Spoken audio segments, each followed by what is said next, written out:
Habari ndugu wafugaji, nipo mbele yenu hapa Master Cage na natengenezea cage ya kisasa, kufuga kisasa kwa kiuchumi. Hapa mbele yenu unavyoiona hii cage ya kuku wa mayai ambayo tumetengenezea mteja yetu Songea Samara Farmers. Kama unavyoiona hii cage yetu inabeba kuku 270. Kama unavyoiona, ambao kuna sehemu ya kulia chakula. Humu unaweka chakula, wanakula, wanakaa humu.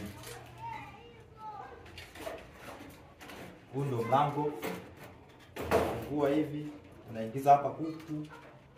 Wakitaga yai linashuka huko chini, mnaokotea huko nje. Humu ndio mnaokotea mayai. Kinyesi wakinya, ngazi ya kwanza kinashuka chini, ngazi ya pili inashuka chini, ngazi ya tatu inashuka chini. Kama unavyoiona. Unachukua eneo dogo, kuku wengi. Fuga kisasa, kuwa kiuchumi. Asante.